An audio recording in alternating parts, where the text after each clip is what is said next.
Som. Quero cumprimentar os irmãos com a paz do Senhor, amém? Quero convidar os irmãos que estão fora do templo para entrar para dentro da igreja, o nosso templo, para a gente adorar esse Deus maravilhoso. Motivo de alegria, mais uma vez estarmos na casa de Deus e assim cultuar junto o nome dele. Amém? Quero convidar os irmãos a se colocar de pé, abrir sua Bíblia em Deuteronômio capítulo 10, no versículo 12. Deuteronômio capítulo 10, versículo 12. A gente vai ler o 12, o 14, o 15, o 21 e o 22. Amém?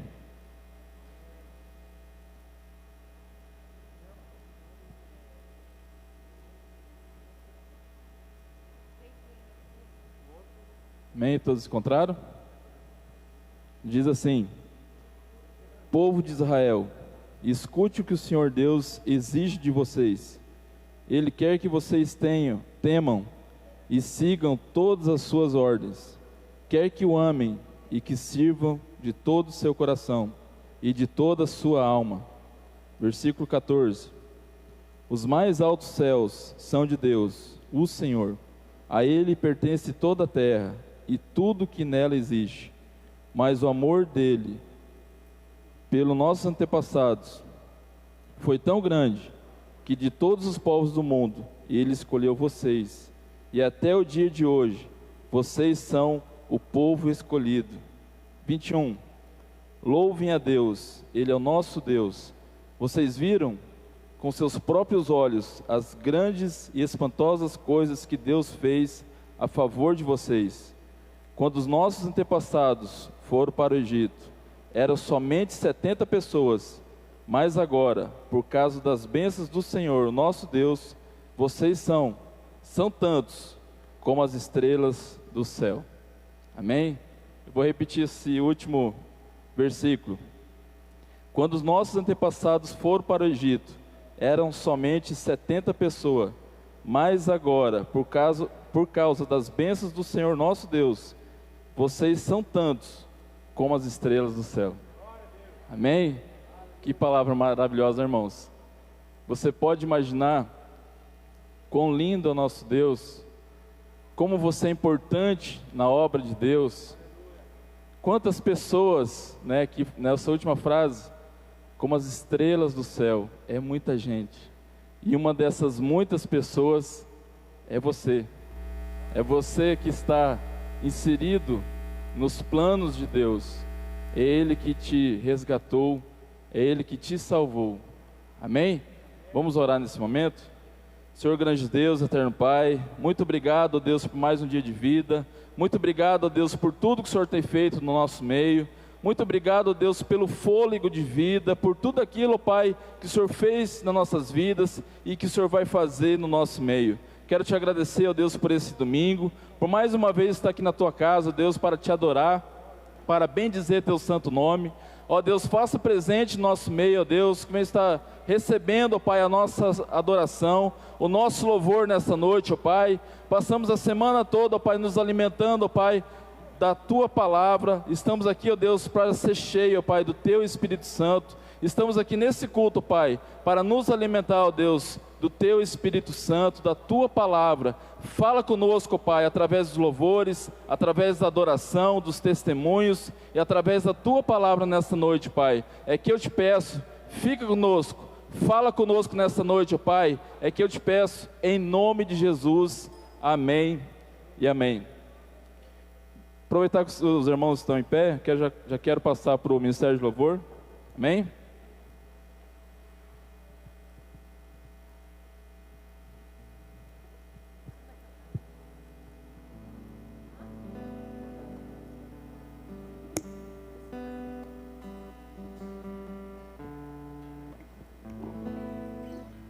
Glória a Deus. Cumprimento a todos com a paz do Senhor. Amém? Amém. Obrigado, Senhor, por mais um domingo na tua casa. Glória a Deus. O Cleiton, ele leu em Deuteronômio, e eu vou ler alguns versículos de Deuteronômio também, que fala sobre assim, é o 11, versículo 8 a seguir, diz assim: guardai, pois, todos os mandamentos que hoje vos ordeno, para que sejais fortes, e entreis e possuais a terra que onde vós dirigis, para que prolongueis os dias na terra, que o Senhor, sob juramento, prometeu dar a vossos pais, e a sua descendência, terra que mana leite e mel. O 12 ainda diz assim: terra de que cuida o Senhor vosso Deus. Os vossos olhos do Senhor vosso Deus estão sobre ela continuamente, desde o princípio até ao fim do ano. Se diligentemente obedecerdes os meus mandamentos que hoje vos ordeno, de amar o Senhor vosso Deus e de servir de todo o vosso coração e de toda a vossa alma, darei as chuvas das vossas terras, e no seu tempo as primeiras e as últimas, para que recolhais o vosso cereal e o vosso vinho e o vosso azeite. Darei erva no vosso campo aos vossos gados, e comereis e vos fartareis. 16. Guardai-vos, não suceda que o vosso coração se engane, e vos desvieis e sirvais a outros deuses, e vos prostreis perante eles. Que a ira do Senhor se acenda contra vós outros, e feche ele os céus, e não haja chuva, e a terra não lhe dê a sua mercê. E cedo sejais eliminados da boa terra que o Senhor vos dá. Ponde, pois, minhas palavras no vosso coração e na vossa alma. Atai-as por sinal na vossa mão, para que estejam por frontal entre os olhos. Ensinai os vossos filhos, falando delas, assentando em vossa casa, e andando pelo caminho, e deitando-vos e levantando. Escrevei nos umbrais de vossa casa e nas vossas portas, para que multipliquem os vossos dias, e os dias dos vossos filhos na terra, que o Senhor sob juramento prometeu dar a vossos pais, sejam tão numerosos como os dias do céu acima da terra. Ninguém vos poderá resistir, o Senhor vosso Deus porá sobre toda a terra que pisade o vosso terror e o vosso temor, como já tem vos dito. Se você servir o Senhor de todo o teu coração, a bênção de Deus estará sobre a sua casa, sobre a sua vida. É Ele quem te guarda de todo mal. Por isso, seja obediente a Deus e guarde os seus mandamentos. Seja forte, não tenha medo. Dias maus virão, mas o Senhor guarda aqueles que obedecem e o temem. Pela sua palavra, amém? Amém. Guarda a sua casa com palavras que profetizam bênção e paz para dentro da sua casa. E creia que só o Senhor é Deus na sua vida e que não há outro Deus. Amém? Vamos lá? Vamos cantar? Vamos louvar a Deus? Quem é um soldado de Cristo aí nesse tempo? Que está firme e forte para marchar, para guerrear contra as potestades, contra as coisas ruins que podem vir contra a sua casa, contra a nossa casa. E nós vamos dizer que só o Senhor é Deus e que nada disso vai durar por muito tempo, porque o Senhor já tem estendido as suas mãos com a cura sobre a nação. Amém? Glória a Deus. Pelo Senhor marchamos sim, sempre. Glória a Deus.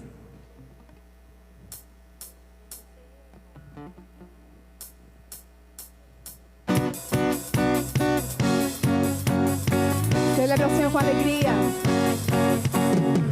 A guerra não acabou. Não pare de marchar. Não pare de adorar. Pelo Senhor marchamos sim.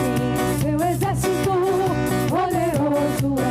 Sua glória descerá vista em toda a terra.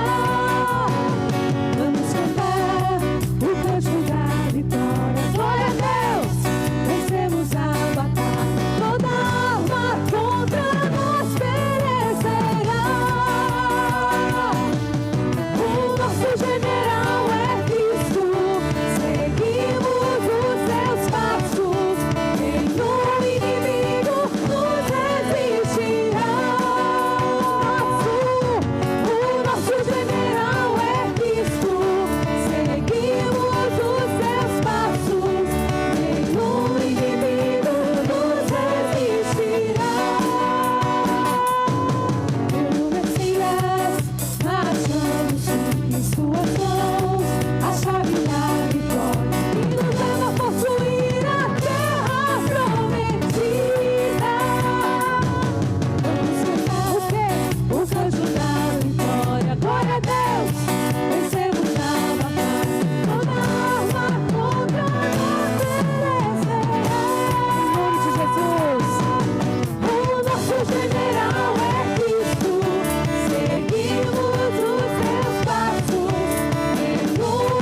Amém.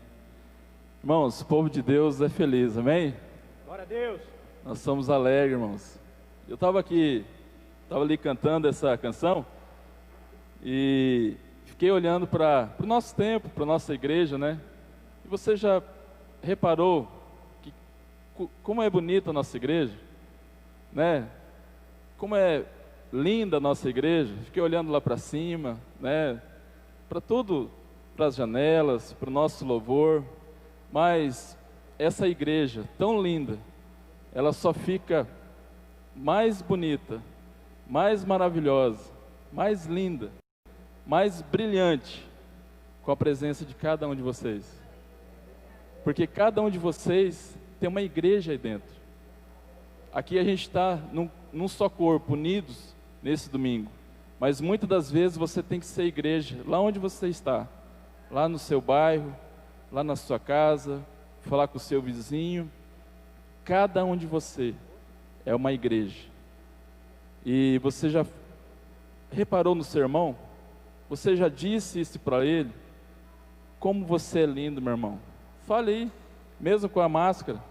Fale, como você é lindo, meu irmão. Não tenha vergonha, como você é linda, minha irmã. Viu, Ministério de Louvor, vocês são lindos.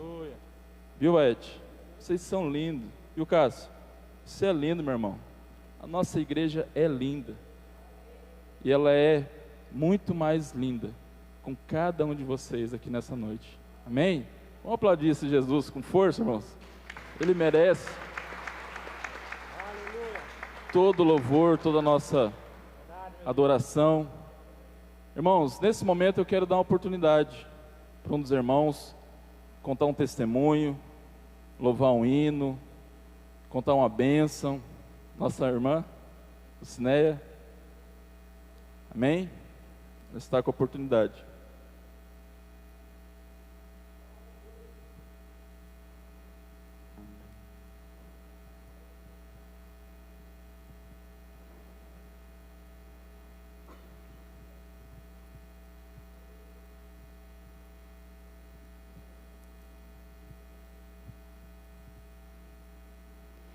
Eu saúdo os irmãos na paz do Senhor Jesus. Eu saí de casa, pensei assim, Senhor, eu queria tanto ter uma oportunidade. E que eu não gosto muito de pedir, né? Mas cheguei mais cedo para estar orando, o Senhor deu essa oportunidade, né? Que nem ontem eu fui cultuar a Deus ali embaixo. Falei assim, vamos, Jorge, cultuar a Deus ali na igreja. Chegou lá, quem levou a palavra foi eu, pela misericórdia do Senhor. Mas a gente tem que estar preparado, cheio do Espírito Santo de Deus, né? Porque quem faz tudo é Ele. Eu quero, irmãos, louvar o Senhor, um hino 510. Esse hino, irmão, a gente tem usado ele para louvar Ele no tempos difíceis, das enfermidades. Que esse louvor vê o encontro daqueles que estão sofrendo, né, passando por essa enfermidade, seja qual ela for, vamos louvar o Senhor.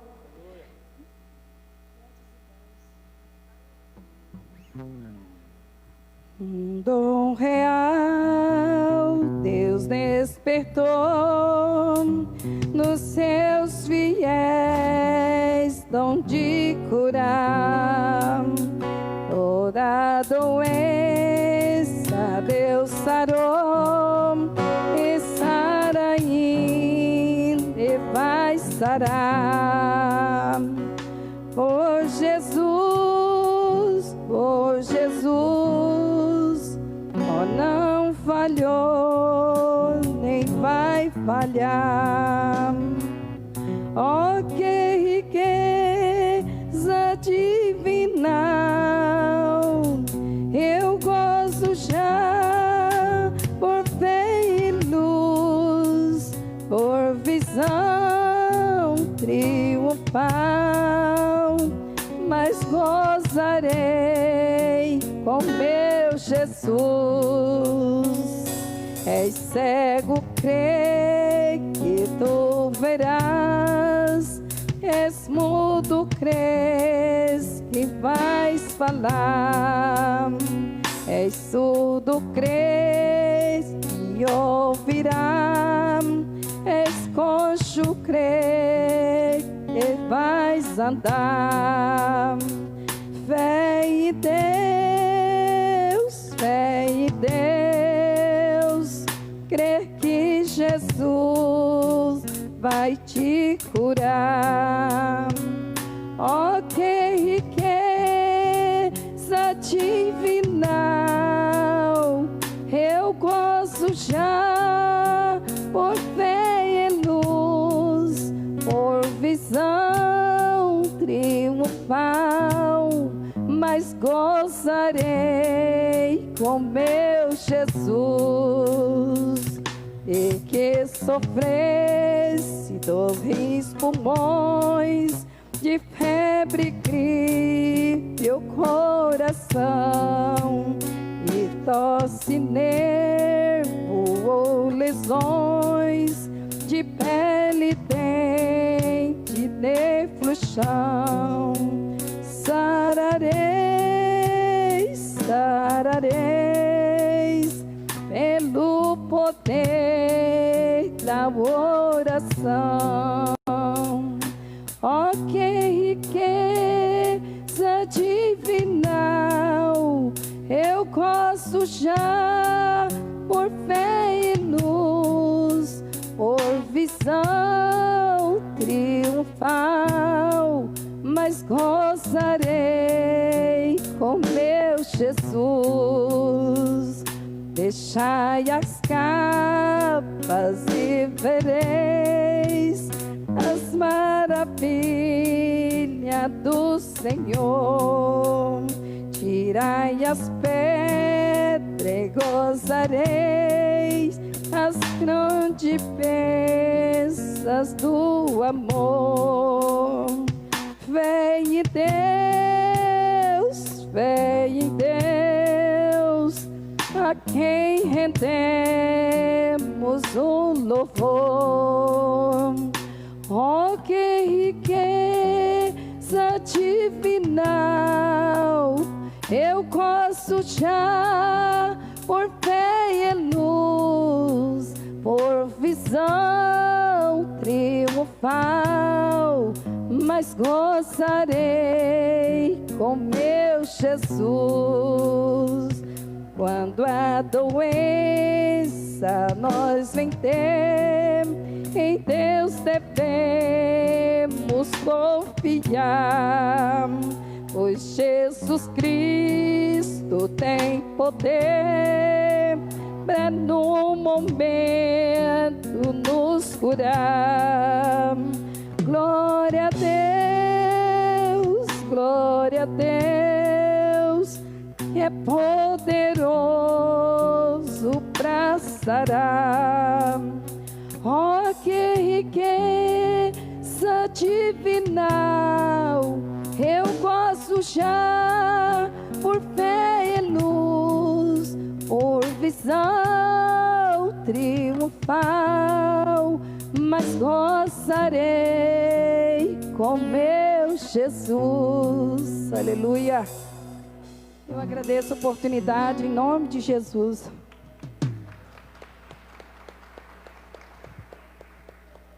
Amém. Tem mais alguém, irmãos? Queira testemunhar nessa noite, louvar um hino, contar uma bênção? Não fique com vergonha, irmãos.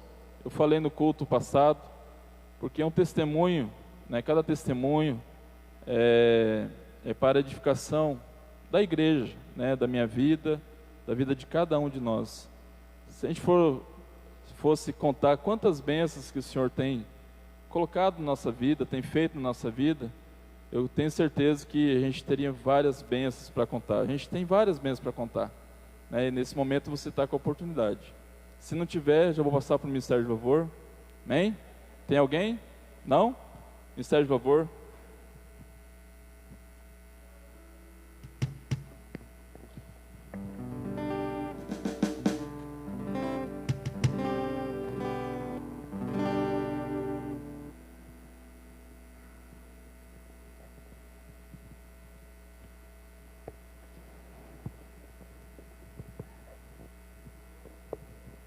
Amém. Vamos colocar de pé. Glória a Deus.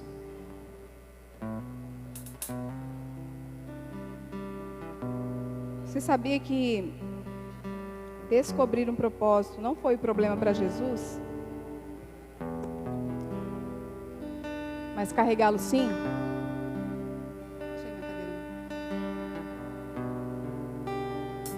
Por que, Gleice?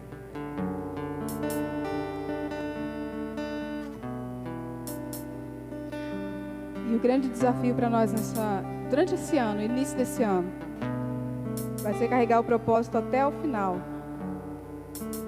Se já foi difícil o ano passado, né? Imagina esse ano. Mas descobrir um propósito e carregar ele até o final, Jesus fez com excelência.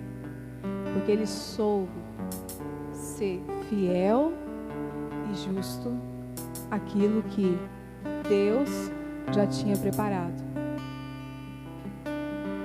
Você já descobriu o seu propósito? Você já sabe para onde você está caminhando, o que você vai fazer? Eu desafio você a permanecer fiel até o final, a não desistir durante das dificuldades e das adversidades que virão. Mas uma coisa eu tenho certeza: ele sempre vence no final. Sempre vence. E para nós vermos o milagre e as maravilhas dele, nós devemos querer uma mudança em nós. Porque a primeira mensagem, uma das primeiras mensagens que Jesus começou a levar durante o tempo que ele viveu aqui nessa terra, não foi sobre conforto, mas foi sobre confronto. Arrependam-se. Arrependam-se.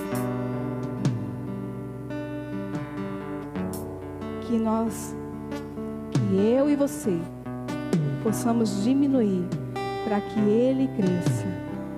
Que nós tenhamos um quebrantado coração diante da presença dele. Que nós possamos estar dispostos a dizer: Senhor, muda o que precisa ser mudado. Muda o que precisa ser mudado.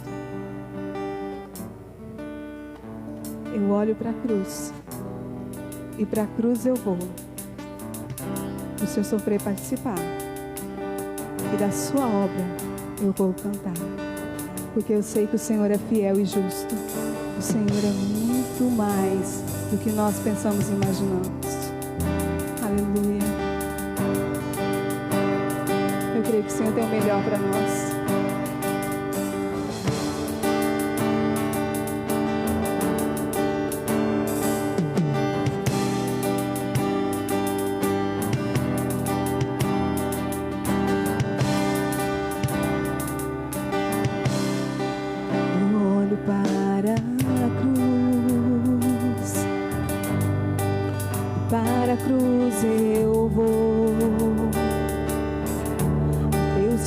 Participar da sua obra, vou cantar, meu Salvador na cruz mostrou o amor do Pai, o justo Deus.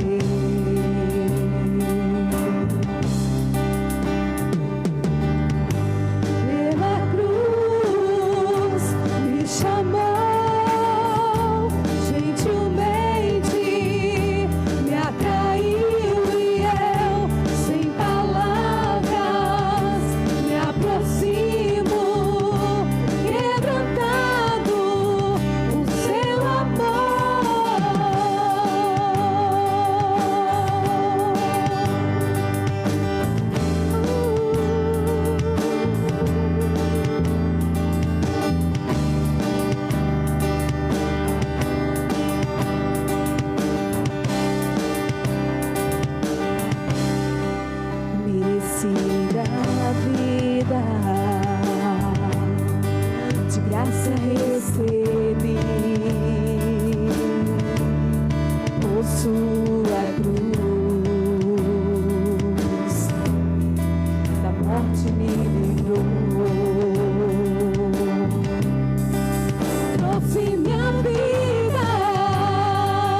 impressionante o seu amor, Jesus.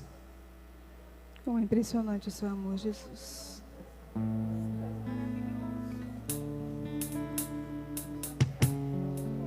Aleluia.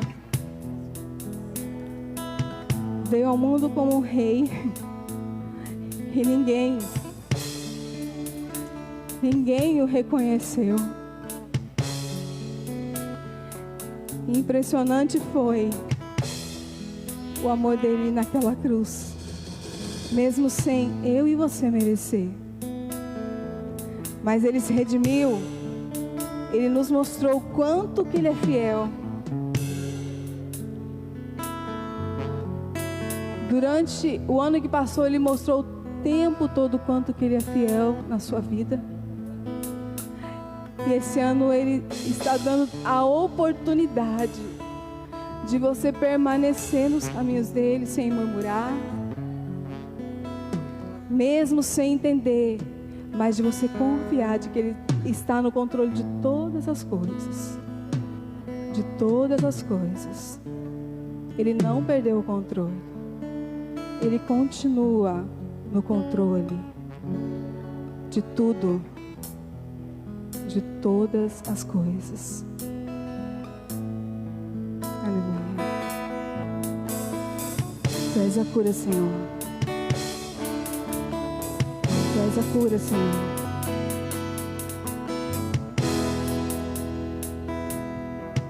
Me escutas quando clamo e acalma o meu pensar.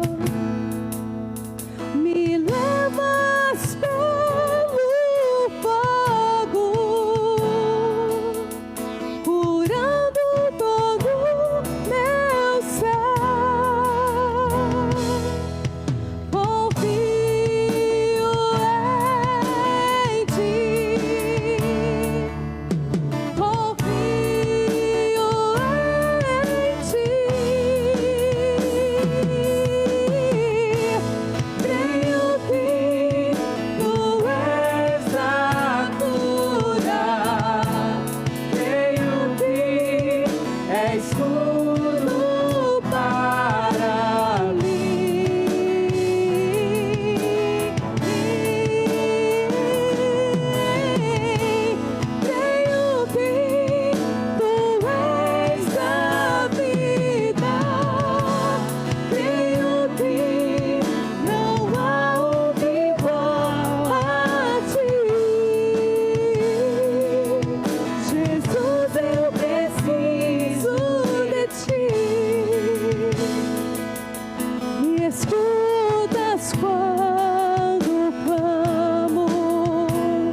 na vida daqueles que agora, Senhor, necessitam da Tua visita, Senhor, da Tua cura, da Tua restauração.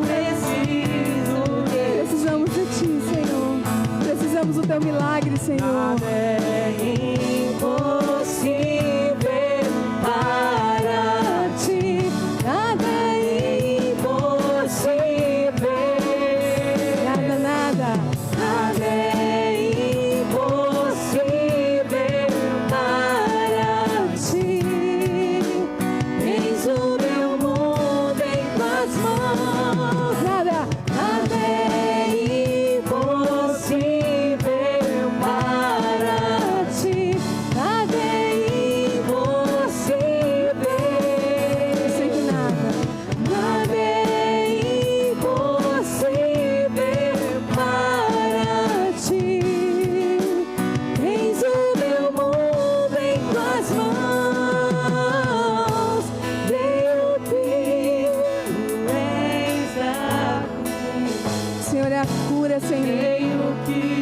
vir sobre a cidade de Cerejeiras.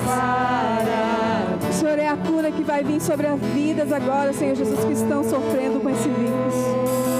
O Senhor é a cura que vai vir sobre esse estado, sobre a nossa nação.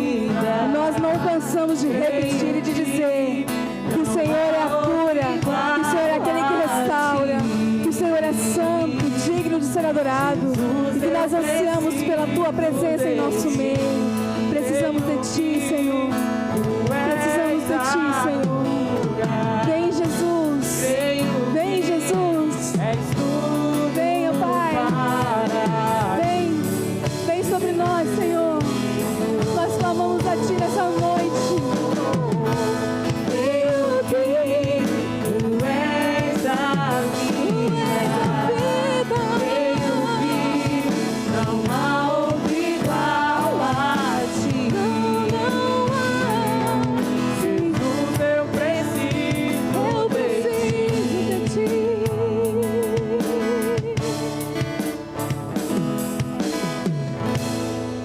Você pode dizer mais uma vez, mas com aquela força assim, toda, sabe, puxa aquele fôlego assim, tudo que você tem no pulmão assim, sabe, você pode dar o seu melhor nessa noite.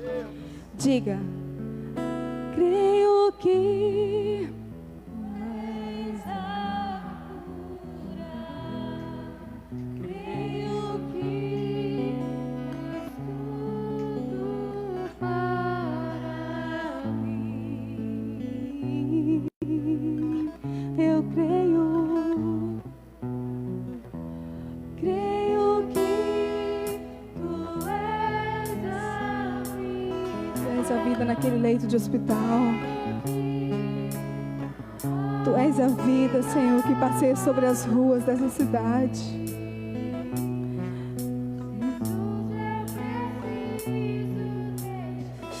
Nós precisamos. Nós precisamos.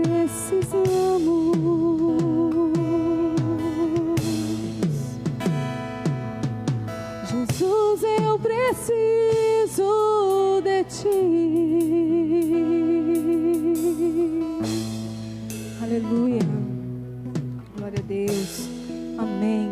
Aplauda ao Senhor Jesus. Digno Tu és, Senhor, para todo sempre.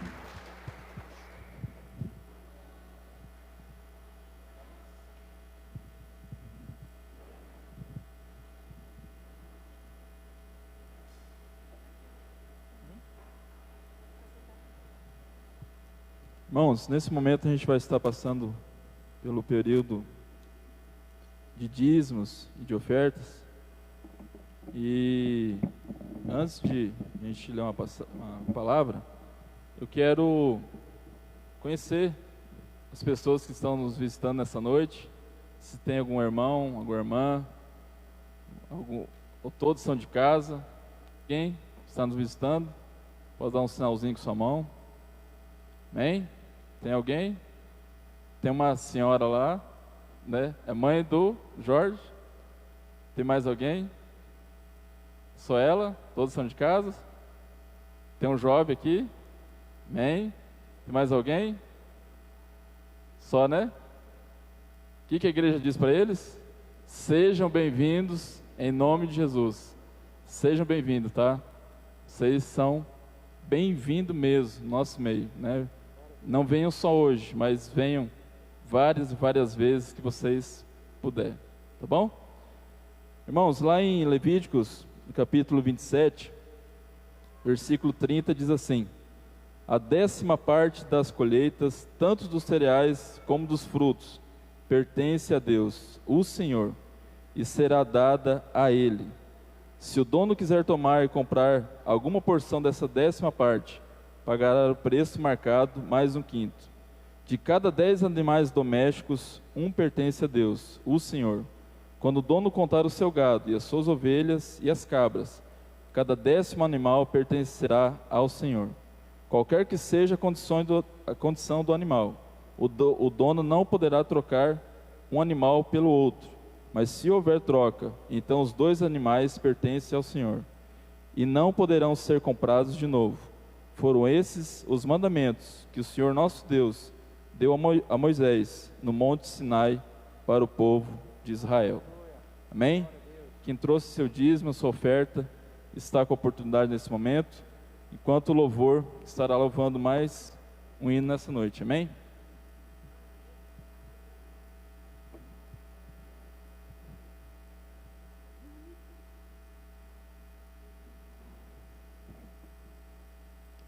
Amém? Vamos ficar de pé mais uma vez? Vai ficar mais fácil? Vamos, Donizete. Pode levar mais ali do ladinho? Obrigado, meu irmão.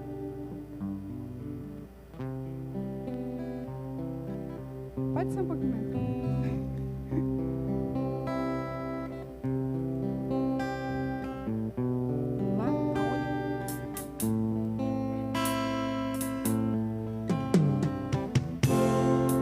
És digno de receber toda adoração, Senhor.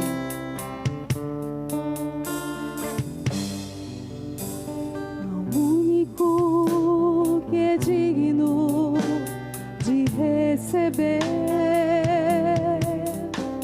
a honra e a glória, a força e o poder ao Rei eterno, imortal, invisível, mais real. A Ele ministramos o louvor. Ao único que é digno de receber a honra e a glória, a força e o poder ao Rei eterno, imortal, invisível, mais real. A Ele ministramos o louvor. Coroamos a Ti, ó Rei Jesus. Coroamos a Ti, ó Rei Jesus. Adoramos o Teu nome, nos rendemos aos Teus pés, consagramos todo o nosso ser a Ti. Coroamos a Ti, ó Rei Jesus. Coroamos a Ti, ó Rei Jesus. Adoramos o Teu nome, nos rendemos aos Teus pés, consagramos todo o nosso ser a Ti. Consagramos todo o nosso ser a Ti. Consagramos todo o nosso ser a Ti. Aleluia. Tudo que nós temos, ó Pai, tudo que nós somos a Ti. Glória a Deus. Amém, irmãos. Vamos colocar de pé, vamos estar orando pelos dízimos, pelas ofertas. Quando se fala de dízimo e ofertas, irmãos, eu creio que vários irmãos aqui têm vários testemunhos, né, para contar quanto Deus é fiel nas nossas vidas, né? Eu mesmo, durante esse ano, vi tantas coisas que Deus fez ao meu favor, né? Por a gente ser fiel, né, no pouco, a gente apenas está devolvendo o que é de Deus, né? E por várias e várias vezes, Ele, faltando nos 48 do segundo tempo, né?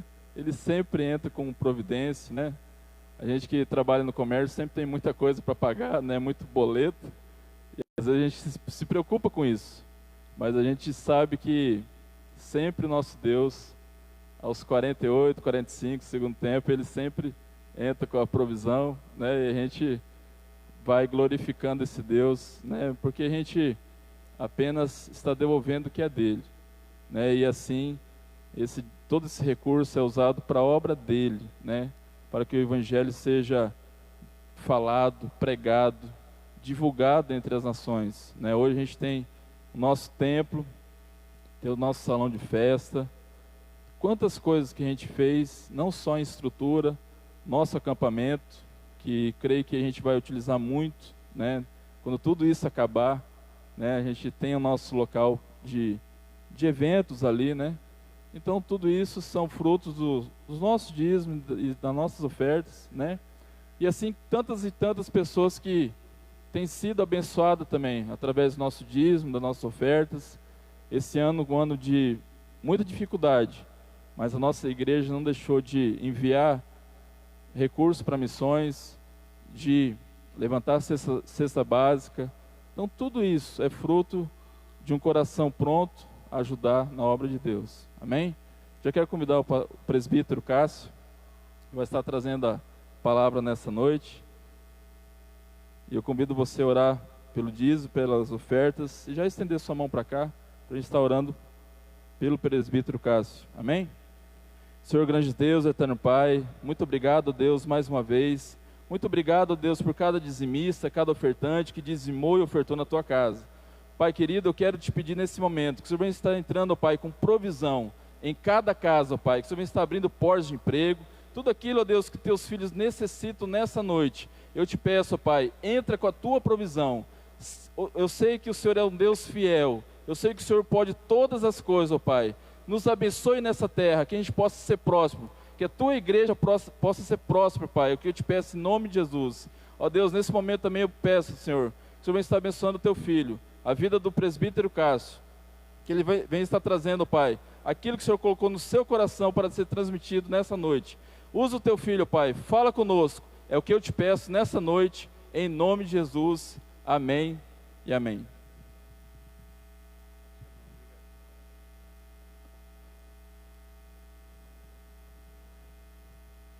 Paz do Senhor, meus irmãos.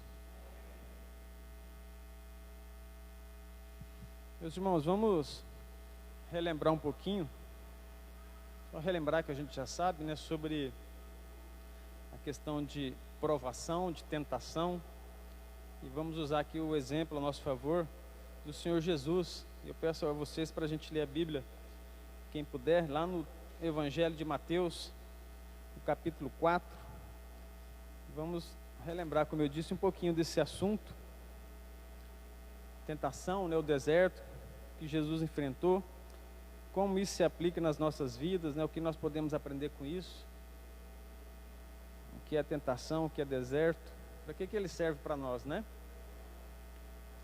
Amém? Mateus, capítulo 4.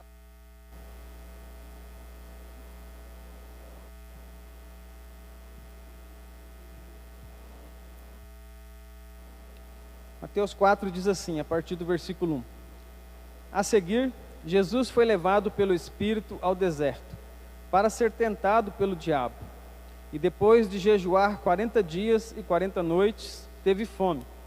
Então o tentador, aproximando-se, disse a Jesus: se você é o Filho de Deus, mande que estas pedras se transformem em pães. Jesus, porém, respondeu: está escrito, não só de pão viverá o homem, mas de toda a palavra que procede da boca de Deus.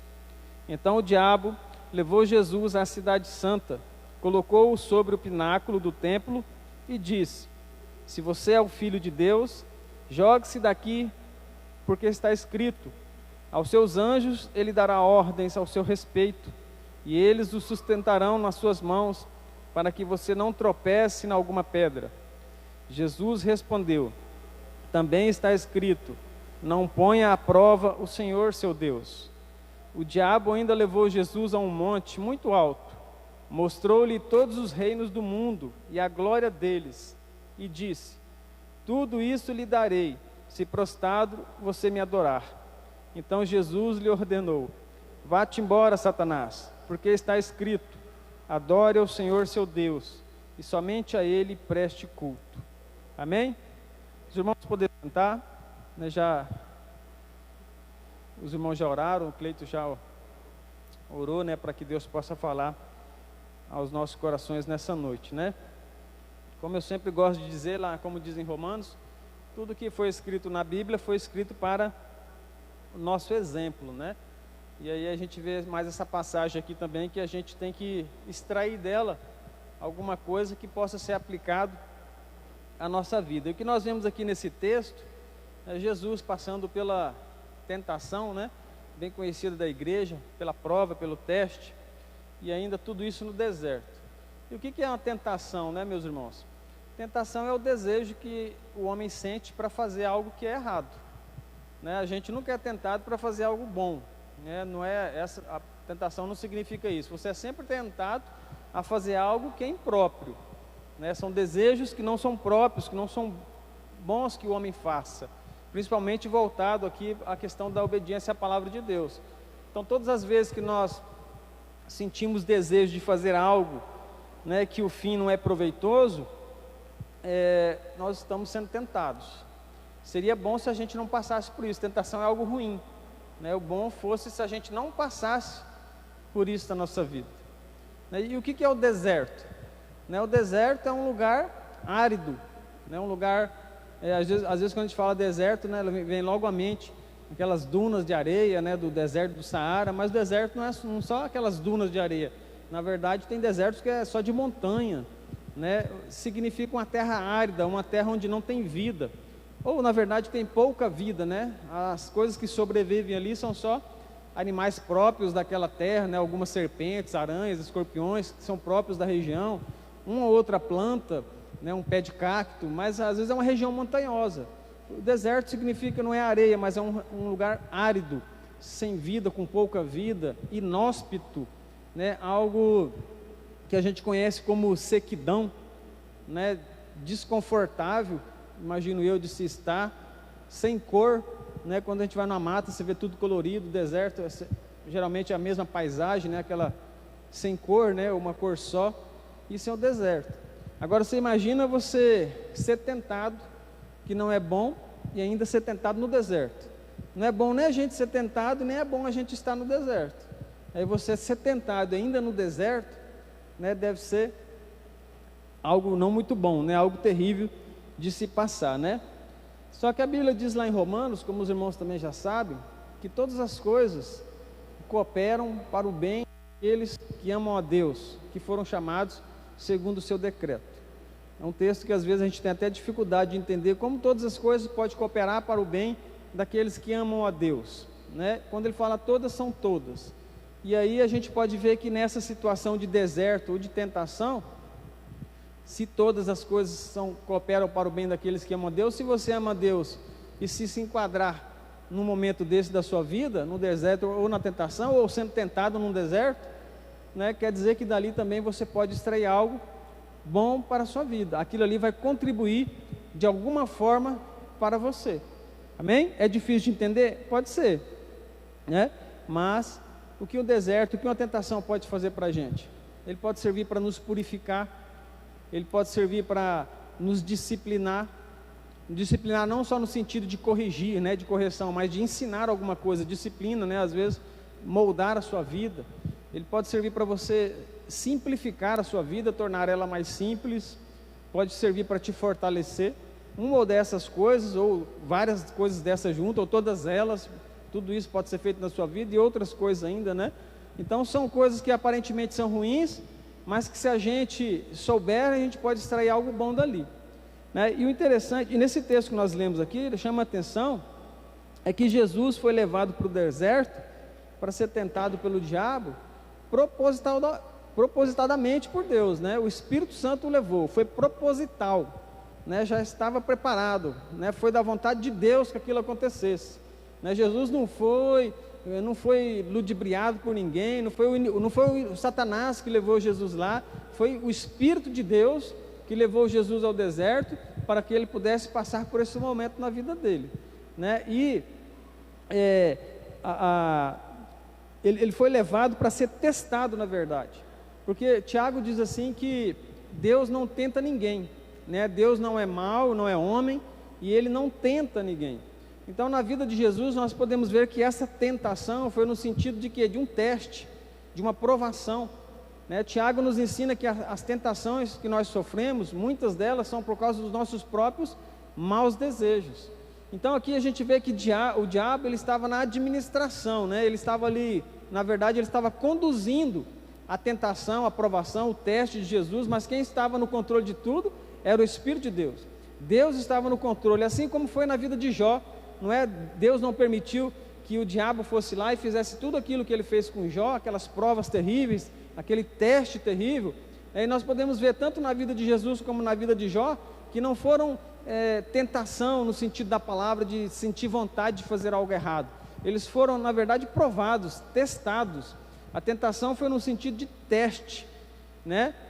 E não foi algo assim, da má vontade deles. Eu posso ser tentado, que o Tiago nos ensina que eu posso ser tentado por causa que eu tenho maus desejos, né? E os meus maus desejos me levam a ter vontade de praticar coisas erradas. É algo, uma raiz ruim que está em mim.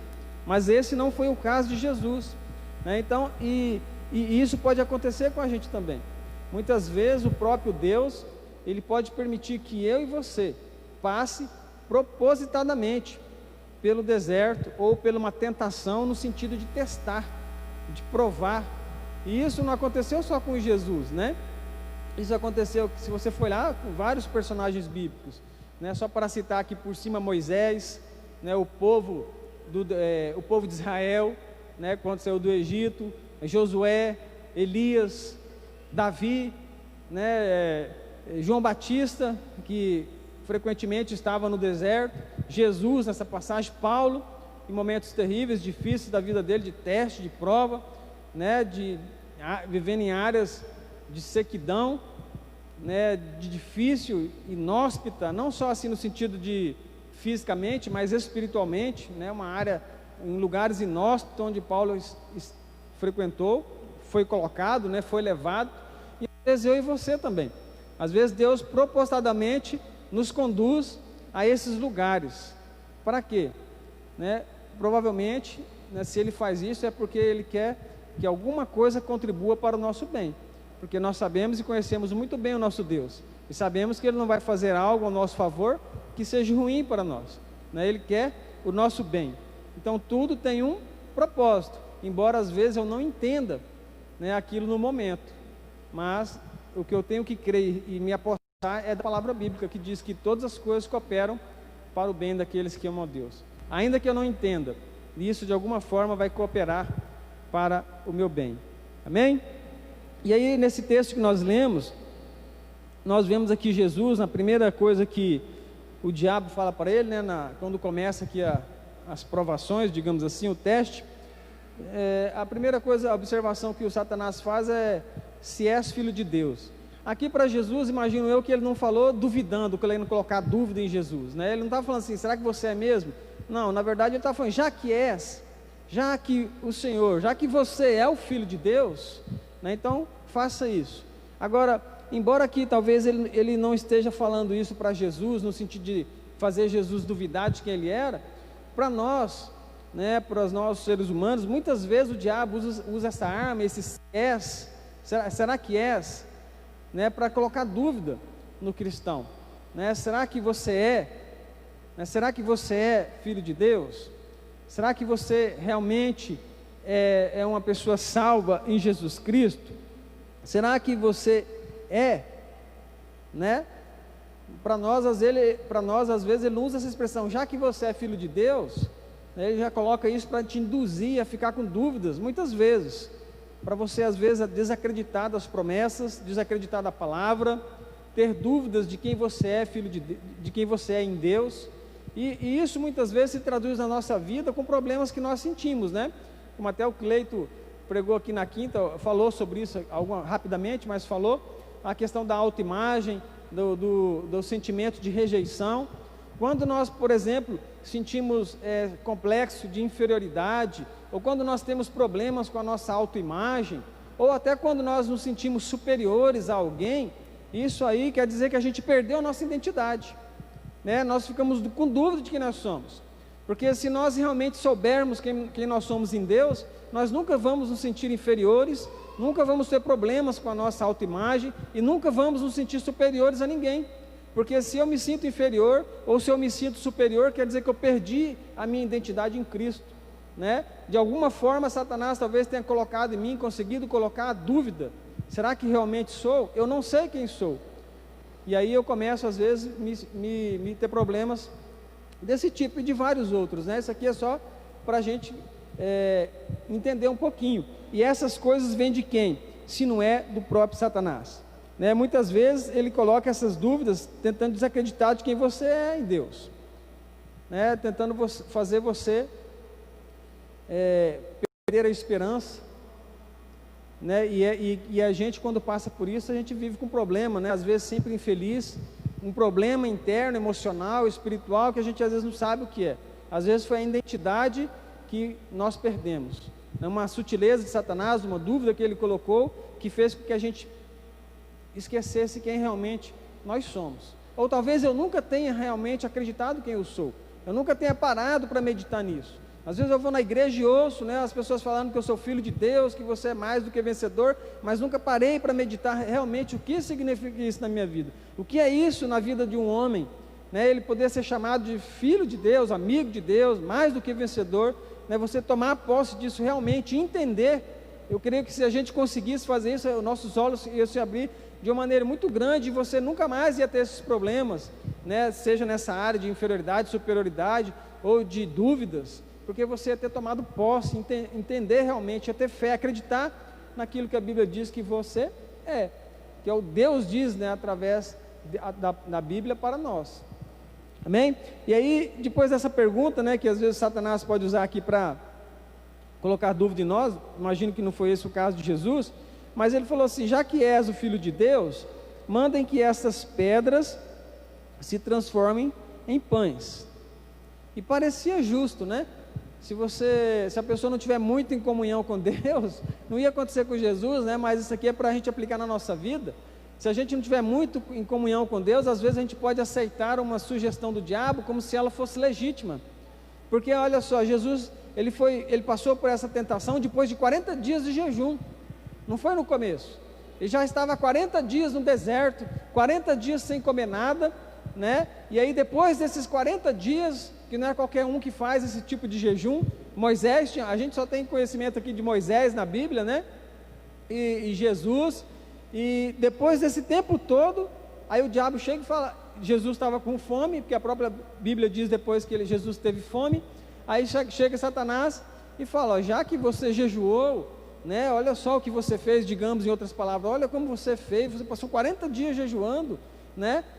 Pega essas pedras e transforma em pães.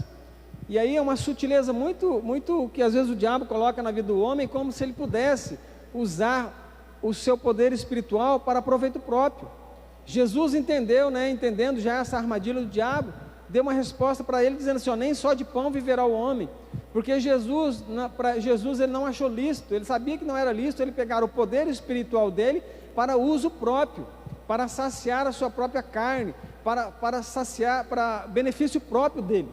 Ele poderia muito bem pegar aquelas pedras e fazer pães, é claro que poderia, a gente sabe que podia, ele não pegou um pedaço de pão e alimentou 12 mil homens, ele poderia muito bem pegar aquilo lá e transformar, mas ele sabia que ele não poderia lançar mão disso, pegar o poder espiritual que estava sobre ele para fins próprios, para proveito próprio.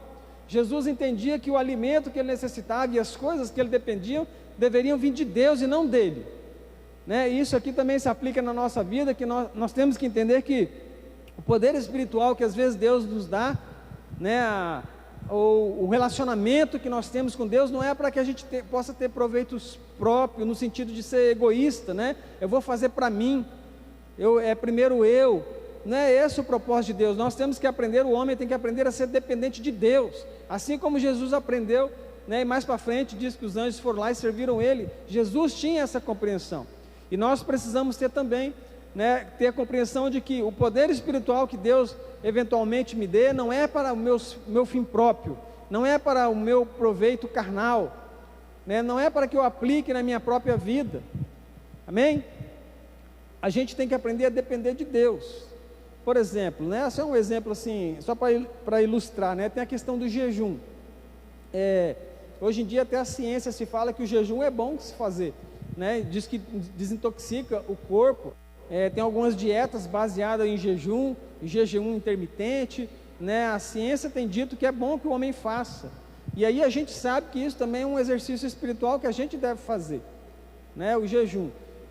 Aí, se eu faço o jejum, eu não posso fazer, que é algo espiritual, se o meu objetivo, né, é fazer isso para me fortalecer espiritualmente, eu não posso fazer isso pensando, né, ainda que secundariamente, em a minha estética, né? Vamos supor, talvez eu precise emagrecer, aí eu vou fazer o jejum, né, para me alimentar espiritualmente, mas na verdade lá, né, o que eu estou pensando é isso vai ser bom também para a minha fim estética. Então, você perde o sentido, né? Você pode fazer o jejum, só esse exemplo para os irmãos entenderem, né? Você pode fazer para você emagrecer, pode, se é assim, às vezes que é bom, se está fazendo bem, faça, mas se for fazer espiritualmente, é espiritualmente, entende? E às vezes o diabo, ele pode vir com uma sutileza que a gente não vai conseguir ver, é muito sutil, né? Porque talvez se fosse eu aqui, tivesse esse poder para fazer pão,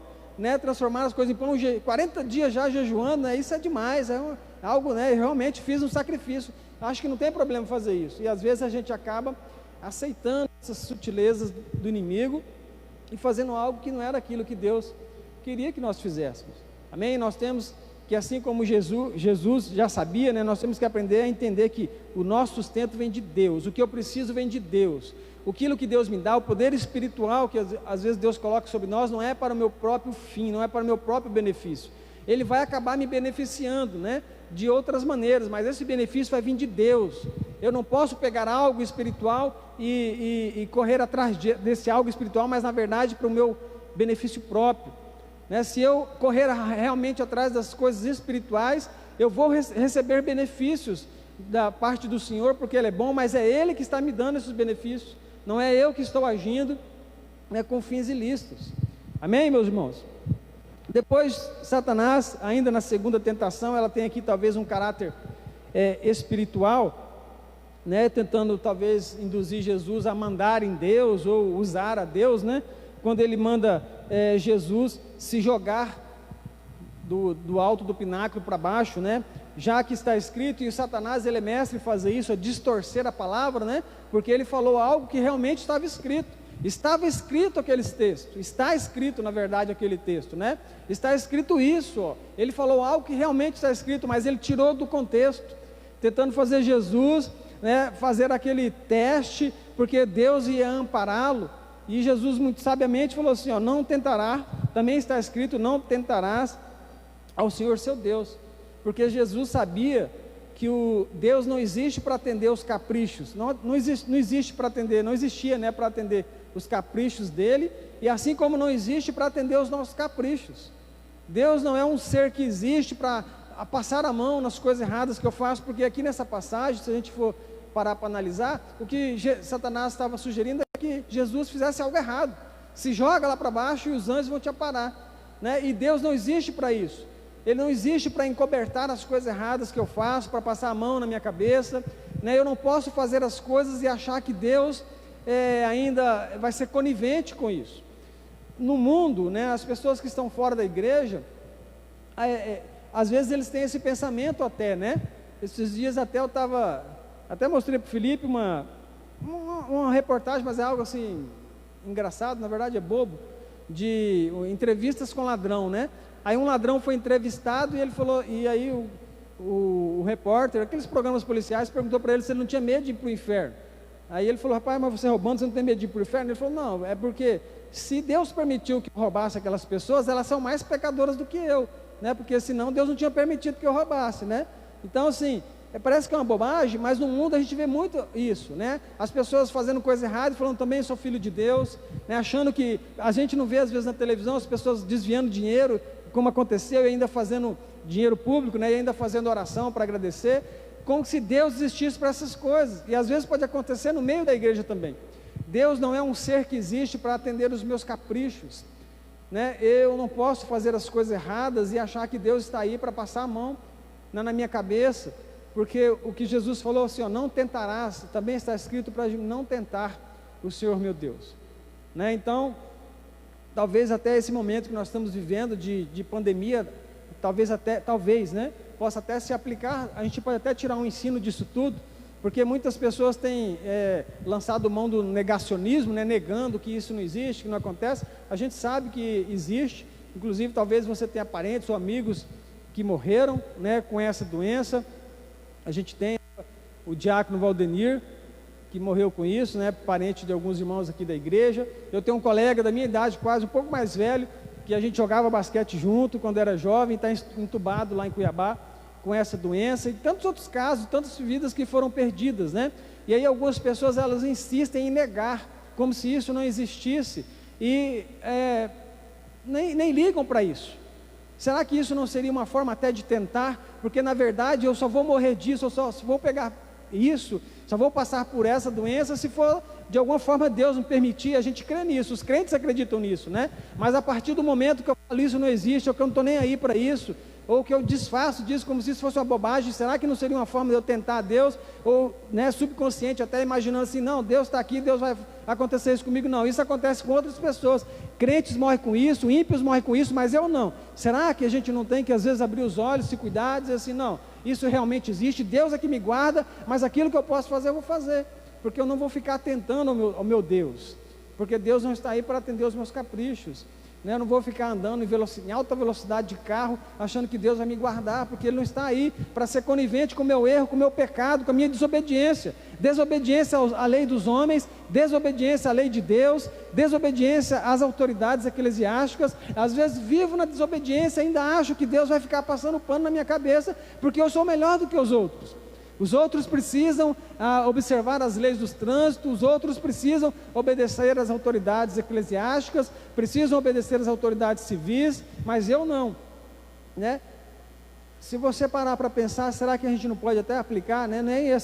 Eu nem ia falar isso, acabou que entrou nesse texto, mas talvez possa ser aplicado isso na minha vida, porque eu vou tentar, né? O fato de eu tomar alguns cuidados não significa que eu sou incrédulo, né? Às vezes significa que eu estou sendo obediente às autoridades, respeitando as pessoas com quem eu convivo, né? E Deus é que vai continuar me guardando. O fato de Deus me guardar não quer dizer que eu possa, né, agir como se as coisas não estivessem acontecendo, amém? Aí a outra tentação talvez tenha um caráter ministerial, né? De glória, de poder e fama. Quando o diabo leva Jesus, né, lá e mostra todos os reinos dos homens e faz a sugestão assim, ó, eu vou dar isso para você se você prostrado me adorar. E Jesus deu a resposta para ele, né, dizendo assim, ó, faça-te porque está escrito, né, só adorará o seu Senhor Deus e só a Ele prestará culto. Porque Jesus entendeu, sabia que Ele não veio aqui para estabelecer ou para buscar reino de homens, Ele veio estabelecer o reino de Deus. Assim como Ele fez, né? O propósito de Jesus foi vir para trazer o reino, para implantar o reino de Deus. O reino de Deus começou com a vinda de Jesus, com a sua morte. O reino de Deus está iniciado, o reino de Deus está acontecendo. A Bíblia diz que o reino de Deus está dentro de mim e de você, e esse reino de Deus vai ser um dia consumado. Ele ainda não foi consumado, mas ele é real, ele é existente, ele está existindo, ele está agindo, né? Ele é real agora, ele está dentro de você, está dentro de mim. Jesus veio para fazer isso, estabelecer o reino de Deus. Ele não veio buscar o reino dos homens, Ele não veio buscar a glória de homens, Ele não veio buscar números, quantidade de pessoas, Ele não veio buscar seguidores, Ele veio buscar pessoas fiéis, sinceras, né? Pessoas que reconhecem a sua fraqueza, o seu pecado, que sabem que são pobres espiritualmente e que dependem da misericórdia de Deus para poderem alcançar a salvação e não serem lançados no inferno, queimar o fogo eterno. Né? Esse tipo de pessoa foi que Jesus veio buscar. Ele não veio para receber glórias de homens. E isso também se aplica a nós, né? Porque nós viemos neste mundo não para buscar seguidores humanos, glória de homens, né? Coisas da terra, terrenas, passageiras e ilusórias. Nós viemos aqui para viver o reino de Deus e para ser um cooperador com Deus na obra que Ele tem na vida do ser humano. Amém? E depois desses testes todos aqui que Jesus passou, né, o que aconteceu com Jesus? Aí a Bíblia diz que logo em seguida, né, depois que o diabo deixou ele, aí os anjos vieram e serviram Jesus, né? O alimento que ele dependia, ele estava com fome, então os anjos vieram sobrenaturalmente ali, um milagre, né, uma aparição, uma teofania, não sei o que aconteceu, mas os anjos vieram e serviram o alimento para Jesus. E aí ele deve ter feito a refeição. E depois de tudo isso, o que aconteceu de Jesus? A vida de Jesus foi só algo bom, maravilhoso, e aproveitando as coisas da vida? Foi só o que? Testes e mais testes, provas e mais provas, desertos e mais desertos. O tempo que ele viveu no seu ministério foi de lutas, né? A Bíblia diz mais para frente, a gente vai ler aqui no livro de Hebreus, que Jesus foi tentado em todas as coisas ele foi tentado. Daqui a pouco a gente vai falar sobre isso. E aqui a gente vê nessas 3 tentações que não dão aqui todas as coisas, né? Então a gente pode entender que o resto da vida de Jesus foi de tentação em todas as áreas, né? Vida de luta. E aí, isso é para quê? Para que eu tenha essa compreensão também. O fato de eu estar no deserto, ou estar num teste, ou estar numa prova, não significa que depois vai vir a bonança, como às vezes a gente canta, e vai ser bonança o resto da vida. Vai vir tempos de refrigério, mas vai vir mais tempos de lutas, né? Vai vir tempos de alegria, às vezes tempo de sofrimento. Mas cada deserto que o homem passar, cada luta que ele enfrentar, a cada batalha que ele sair vencedor, ele vai estar cada vez mais fortalecido, mais forte, mais confiante em Deus. Amém? Não é assim que acontece na vida do homem, né? Essas coisas vão trazendo experiência, né? As lutas vão trazendo experiência, o homem vai perseverando, vai ficando cada vez mais forte. Esse é o propósito do deserto da nossa vida. Amém? E por que foi que Jesus passou pelo deserto, né? Por esse sofrimento, por esses testes, por essa provação. Será que ele precisava passar por isso? Aí lá em Hebreus 5:8 fala assim, ó: embora sendo filho, aprendeu a obediência pelas coisas que sofreu. É a Bíblia que está falando, não é a gente que está inventando, né? Está escrito em Hebreus 5:8, depois você lê lá na sua casa. Jesus, ele falando de Jesus, né, da superioridade de Jesus, ele fala assim, ó: embora ele sendo filho, ele aprendeu a obediência pelas coisas que sofreu. Será que Jesus precisou aprender a obediência? Se ele precisou aprender a obediência, quanto mais nós. Quanto mais desertos nós precisamos na nossa vida para aprender a obediência, né? As coisas, o propósito de Jesus ter passado por isso, aqui em Hebreus está falando assim, ó: ele sofreu e isso o tornou mais obediente, né? Se assim foi com ele, quanto mais deve ser comigo, hein? Hebreus 4:15, por que foi que Jesus passou por esse teste, por essa prova, por esse momento difícil? Hebreus 4:15 diz que ele foi tentado em todas as coisas, para que depois ele pudesse se compadecer da gente, de nós, das nossas fraquezas, né? A gente hoje passa por lutas que Jesus passou, ele conhece, como homem, vivendo como homem na sua carne, ele passou por todas as coisas para que depois ele pudesse nos socorrer, para que ele pudesse nos entender. Ele sofreu na sua própria carne essas coisas para que depois ele pudesse entender o que é que você está passando e te socorrer. E às vezes eu e você também, às vezes Deus até nos leva propositalmente a um deserto para que a gente passe por aquilo, que assim como Jesus faz conosco, nós possamos fazer com outras pessoas também, socorrer.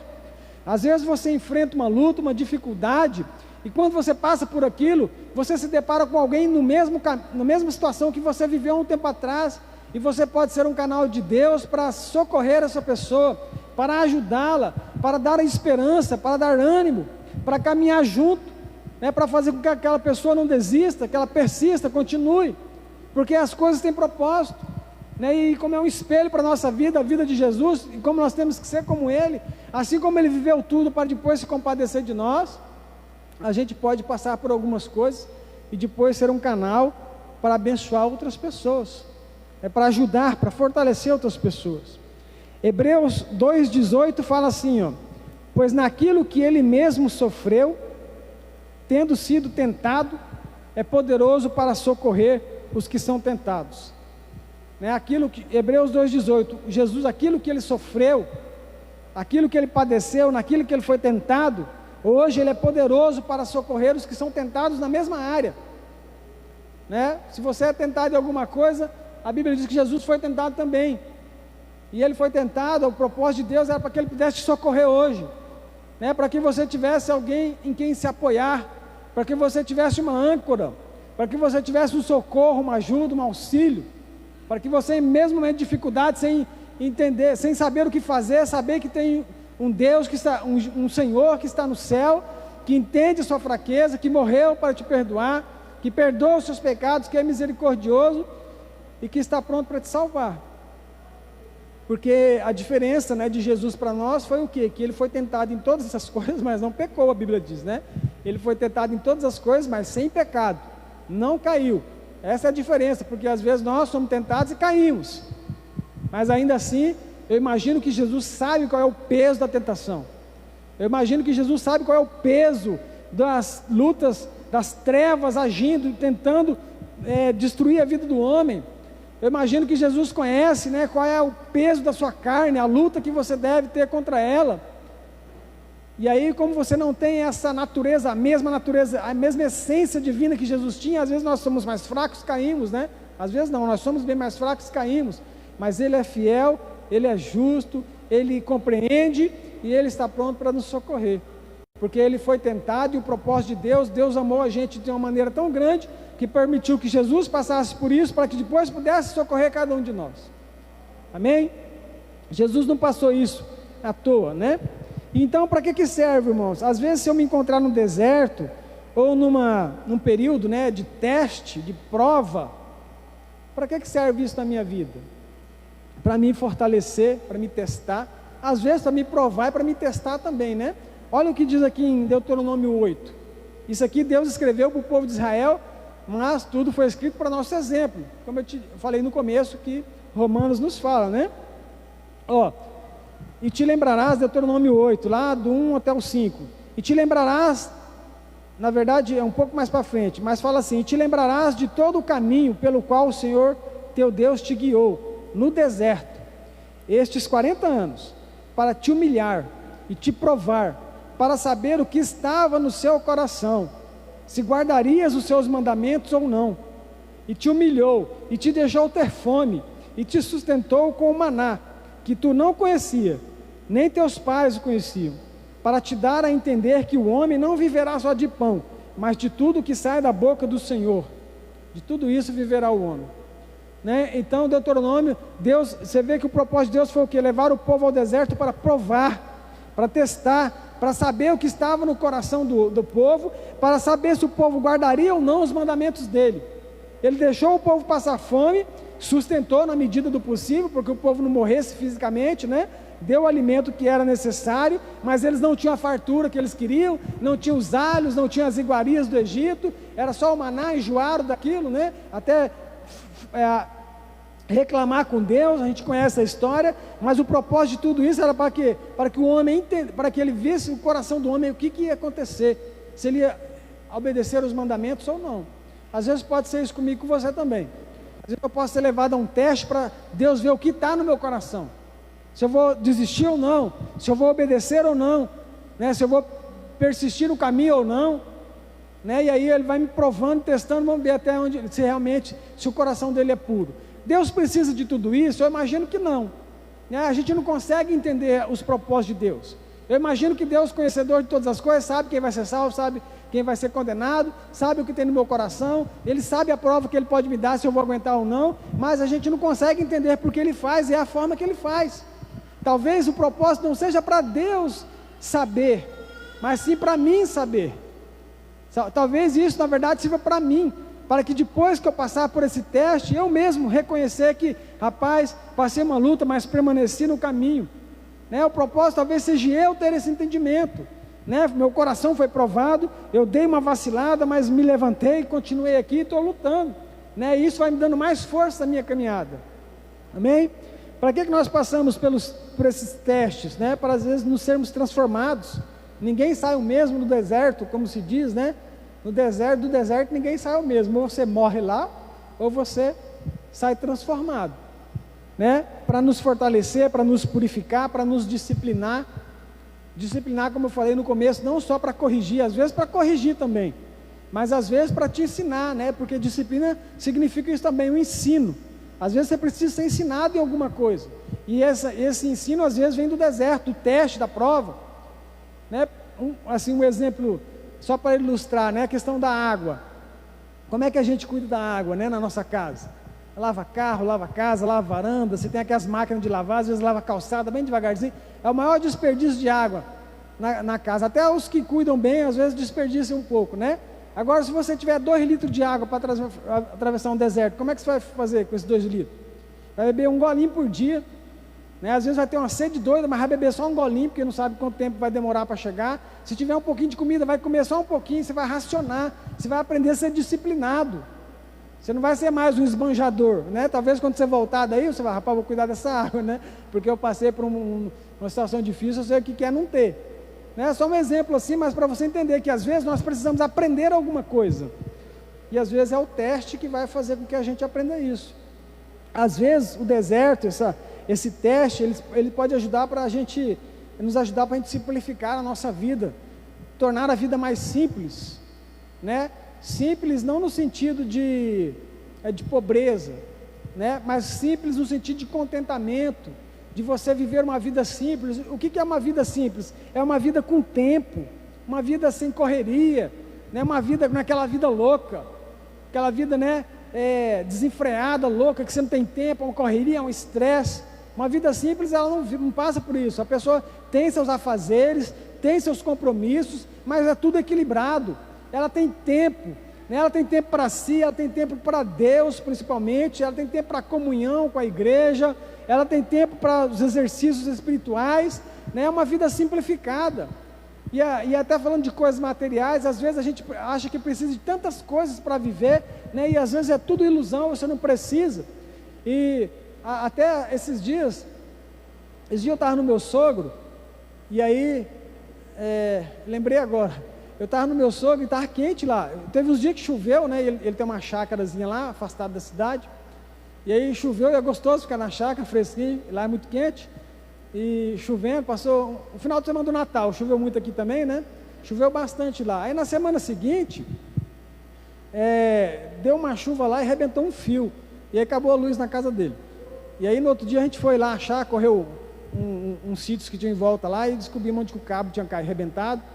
E aí bem na hora o carro da Energisa estava passando, mas para arrumar outra casa lá. E aí ele conversou ali com o rapaz era um sábado, foi fazer ele falou, vamos fazer o serviço logo aí para o senhor. E aí eu fiquei lá no pasto com ele, para a gente ajudar a arrumar o fio, né? Porque os rapazes não queriam muito fazer, eles nem era aquele o chamado deles, né? A gente falou, não, a gente ajuda vocês, a gente puxa o fio, não sei o quê. E aí a gente ficou num pasto, no sol terrível. E uns dias antes, na casa dele, debaixo da varanda, estava quente, aquele calor, sabe, bem quente mesmo. E aí aquela manhã nós ficamos num sol terrível, aquele pasto, não tinha nem um pé de árvore para se esconder, né? Foi uma aflição. E aí quando nós chegamos em casa para almoçar, já era quase 2 horas da tarde, aquela varanda estava tão fresquinha, né? Coisa gostosa ficar sentado naquela cadeira, debaixo daquela varanda, que outro dia estava quente, mas que maravilha, né? Por quê? Porque eu tinha acabado de sair de um sofrimento. Então às vezes na minha vida eu acho que preciso de tantas coisas, e Deus me leva a um deserto, me leva a forçadamente a aprender a simplificar na minha vida, que quando eu voltar, né, talvez um período de mais fartura, eu vou entender que o que realmente é necessário, né, o que realmente é fútil, aplicar melhor o meu tempo nas coisas que são mais proveitosas, né? São coisas que eu posso aprender se eu tiver essa maturidade, esse entendimento, porque eu posso ir para o deserto, querendo ou não, às vezes da vontade de Deus me levar, eu posso ir e passar o tempo todo reclamando, do começo ao fim, né? E em vez de eu sair forte, sair mais fraco, até morrer lá. Mas se eu conseguir entender, extrair alguma coisa de bom disso, eu posso sair de lá outra pessoa, para o melhor. Amém? E o mais interessante de tudo isso aqui, irmãos, que é o que a gente precisa guardar, é o quê?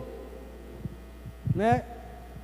Se você é tentado por causa das coisas erradas que você faz, os desejos maus que você tem, ou se é porque Deus está te provando, o mais importante de tudo que nós vemos nesse texto é o quê? Em todas as coisas, Jesus repreendeu o inimigo usando a palavra de Deus. Satanás falava as coisas para ele, ele falava: está escrito, está escrito, está escrito, né? Essa é a chave para a gente vencer os testes, as provas, as tentações, é a palavra de Deus, está escrito. Por isso que é importante que a gente saiba que está escrito. Você não precisa saber que está escrito lá em Deuteronômio, é bom se você souber, né? Porque se um dia você for conversar com uma pessoa e precisar achar o texto, aí você sabe onde está, você vai lá rapidinho. Mas hoje a gente tem tantas ferramentas de chegar rápido, de pesquisar, né? Se você quiser achar para você mesmo, ler, rever alguma coisa, você sabe o que está escrito, você vai lá rápido. Mas o mais importante não é você saber isso, porque o próprio Jesus não falou assim: está escrito em Deuteronômio 8, não só de pão viverá o homem. Ele não falou isso, falou: está escrito. O que a gente precisa ter guardado no nosso coração é a palavra de Deus. A partir do momento que o diabo nos tentar, a gente saber que está escrito e repreender ele dessa forma. Essa é a maneira mais eficaz de vencer as tentações e as provas. Quando vier os desejos maus, está escrito isso. Agora, como é que eu vou usar essa ferramenta se eu não souber? Se eu não souber usar, eu preciso conhecer a arma que eu tenho. Isso aqui é uma arma.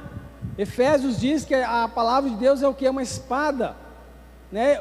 Eu imagino ali que Paulo fazendo uma analogia, né, com o soldado romano, o jeito que o soldado romano se vestia, e ele foi entendendo aquilo ali e aplicando na vida espiritual. Vocês, ele coloca o capacete, vocês têm que pegar o capacete da salvação. O homem coloca a couraça para proteger ali das flechas, da espada. Vocês coloquem a couraça da justiça, coloque o cinturão da verdade, né? Ele calça o sapato para poder, às vezes, não pisar e machucar o pé nas coisas. Coloque as sandálias, né, da preparação do evangelho da paz, do anúncio do evangelho. Se arme com o escudo. Qual é o escudo? A fé. E não se esqueçam de pegar a arma de ataque, porque tudo isso aqui é arma de defesa. O capacete é para se defender, a armadura é para se defender, o escudo é para se defender, a sandália é para se defender. A única de ataque é o que? A espada do Espírito, que é a palavra de Deus, Efésios 6, 10 em diante. Amém? Aí a gente tem uma espada na mão, uma arma poderosa contra o quê? Paulo fala o quê? A arma que nós temos, ela é poderosa para desfazer sofismas, os ataques do inimigo. Ela é poderosa para desfazer, mas se eu não sei usar, né? Se eu não lembro o que está escrito, o que vai me adiantar? O que adianta uma espada embanhada? Né? Paulo fez uma analogia aqui com a espada, né? Com o armamento romano. Vamos fazer aqui uma analogia com o armamento que a gente conhece hoje, né? Uma pistola.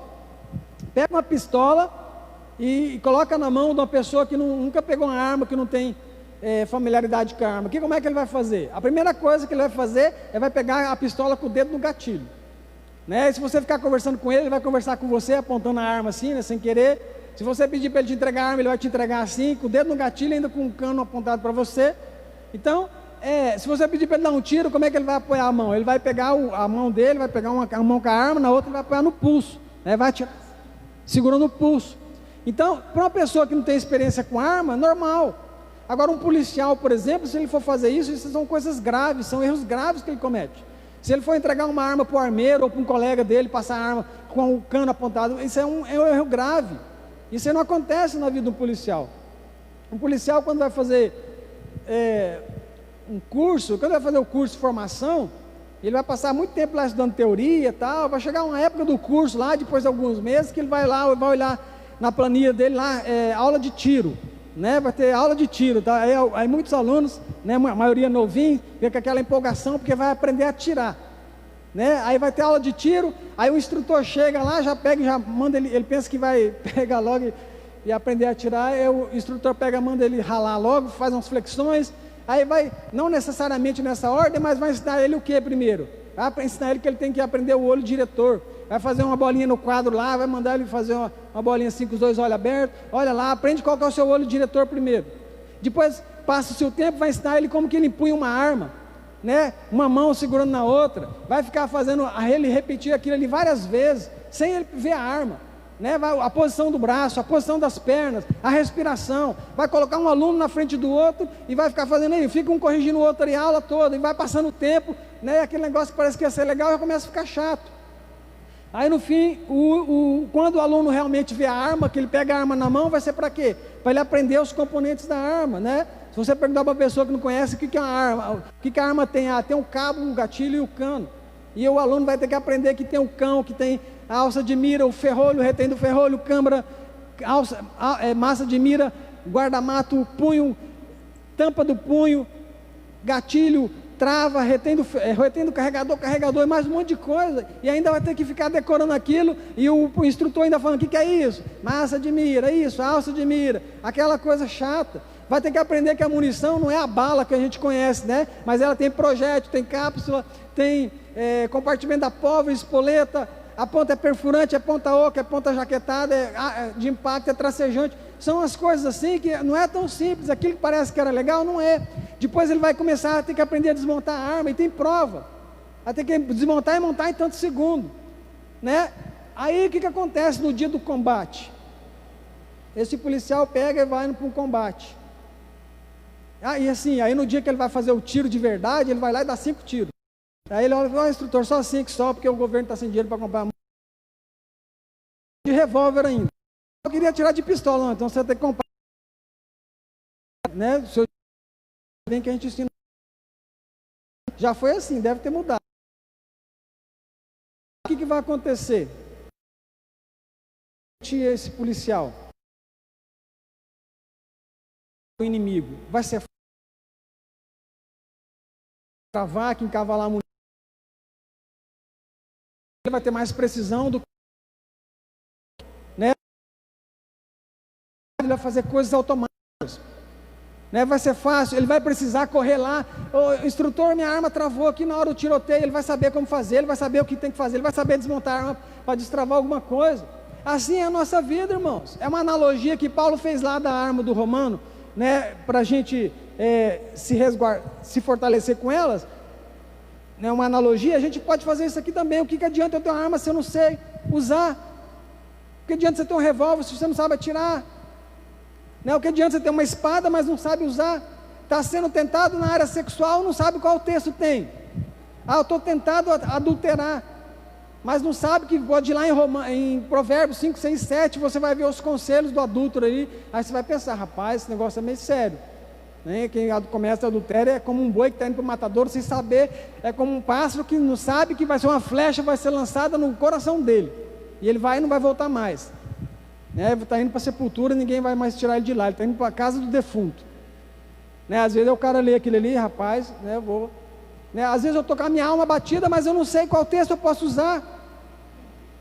Estou sendo tentado aqui, alguém me faz uma proposta não tão boa, uma proposta, né, errada, mas eu não sei, dá vontade de fazer, né, dá vontade, aquilo parece que é bom, estou precisando disso aqui, mas eu não sei que lá não tem um texto, deixa eu ver a Bíblia o que fala. Aí a Bíblia vai falar, não faça isso, né, dependa do Senhor seu Deus.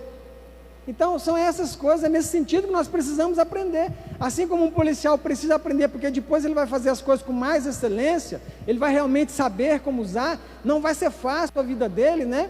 Porque não basta ter a arma. Se você for olhar lá para a guerra do Afeganistão e olhar o poderio de armamento dos Estados Unidos, foi fácil para os Estados Unidos? Foi nada, foi terrível, alguns dizem até que eles perderam a guerra. Porque não bastava eles terem toda aquela tecnologia, vai ser difícil. Nós temos esse conhecimento, tendo a espada, vai ser difícil a guerra. Vão ter que travar a luta. Não vai ser fácil vencer, mas pelo menos vai ser o único caminho que eu tenho é esse. Se você nem tem esse, né? Se você não tem nada, se o soldado vai para a guerra, ele vai contra a arma, vai ter uma guerra, vão perder alguns colegas, mas no fim, né? Aquele mais forte vai ganhar, o mais preparado.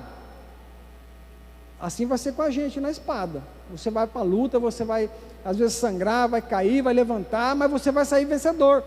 Agora, se eu não sei usar, como é que isso vai me servir?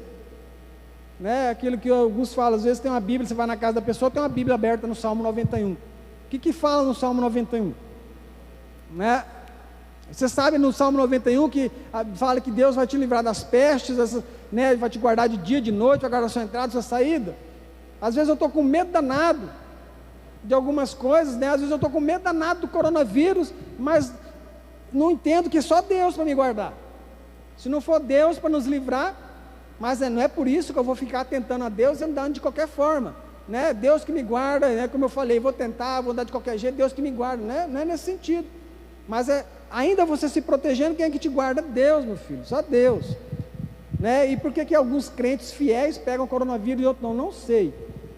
Por que acontece isso? Eu não sou melhor do que eles, alguns são melhores do que eu e pegaram e outros e eu não. Por que acontece? Não sei. Mas eu sei uma coisa, é que todas as coisas estão no propósito de Deus. Se for para me pegar isso, morrer disso, sei o quê, Deus está no controle. Eu vou me guardar, não vou tentá-lo. Mas eu sei que é Deus que me livra. Se tem algum livramento, tem que vir da parte dele. Amém? Então, o que mais que a gente tem que guardar isso aqui, irmãos? Todo combate que você for fazer espiritual é a palavra, é a espada. Né? Está escrito isso, Satanás. E fala em voz alta, está escrito isso, e está escrito aquilo, né? E fale isso, e o que vai acontecer com a sua vida? O que aconteceu lá com o diabo? Depois que Jesus falou, afaste de mim, Satanás, porque está escrito isso, o diabo o deixou por um tempo, né? E isso não acontece com a nossa vida, não, né? Tiago não fala assim, ó, sujeitai-vos a Deus, resisti ao diabo, e ele fugirá de vocês, né? Então será que se o Satanás me atacando, eu resistindo, e eu contra-atacando com a espada, e sujeitando-me a Deus, ele não vai me deixar, se a Bíblia diz que vai? Sujeitai-vos a Deus, resisti ao diabo, e ele fugirá de vós. Assim como aconteceu com Jesus. Viu como a vida de Jesus, a prova que ele passou, é claro que a prova dele foi num grau muito maior do que o nosso, né? Mas viu como a gente pode pegar e aplicar na nossa vida? Passou a provação, passou os testes para aprender a obediência, lançou a mão da palavra de Deus no ataque, no contra-ataque, e o diabo no final o deixou, dependeu de Deus, Deus o serviu. É a nossa vida, sendo tentado, sofrendo, usa a palavra de Deus, dependendo de Deus, Deus vai nos fortalecendo, nos servindo, né, nos guiando, nos direcionando, e a gente resistindo, o diabo foge, né? E essa luta vai ser constante, assim como foi na vida de Jesus também, né? Não é para te enganar, né? Assim como Jesus passou a luta a vida toda, nós vamos passar também, só que isso é passageiro, né? Como a gente sempre fala aqui, se você viver 100 anos, é 100 anos de luta só, meu irmão. E depois é quantos anos de glória na presença de Deus? É quantos anos de reino eterno, né? A gente não consegue nem imaginar o que é infinito. Não sei o que é infinito. Você consegue imaginar o que é infinito? Né? 1 trilhão, sei lá, 1 decilhão. Não sei o que é infinito. É isso que é eterno, não tem fim. E na presença de Deus, numa cidade, como diz a Bíblia, que, né, é o próprio Senhor é a luz da cidade, não tem escuridão, é um reino, né? Não é aquela questão que, eu vou ficar lá o dia todo, igual alguns pensam, né? A gente sempre fala que também, alguns pensam que o reino de Deus vou ficar lá louvando a Deus o tempo todo. Será que vai ser o tempo todo de louvor, cantando? Porque a gente pensa que louvor é isso, né? Que aqui às vezes para ficar 4 hinos cantando, 2 hinos que a gente canta geralmente, mas se for ficar 3, 4, nossa, que coisa. Já pensou se no céu tem que ficar o dia todo cantando, louvando em pé, não poder sentar, ficar, né? Não é nada disso o reino de Deus. O reino de Deus é um reino. Lá em Apocalipse diz assim que as nações virão e andarão, servirão, andarão. As pessoas que têm o nome escrito no livro da vida poderão entrar na cidade santa. É um reino. A gente não consegue entender, não sei como é que vai ser, mas vai ser assim. Eu tenho que acreditar nisso, viver por isso, esperar isso, aguardar isso. A promessa é essa, e é assim que vai acontecer. Amém? Por mais que você tenha que combater 100 anos, se você viver isso, combata esses 100 anos, porque depois você receberá a vitória, a promessa. Amém? Vamos se colocar em pé, vamos orar. E leia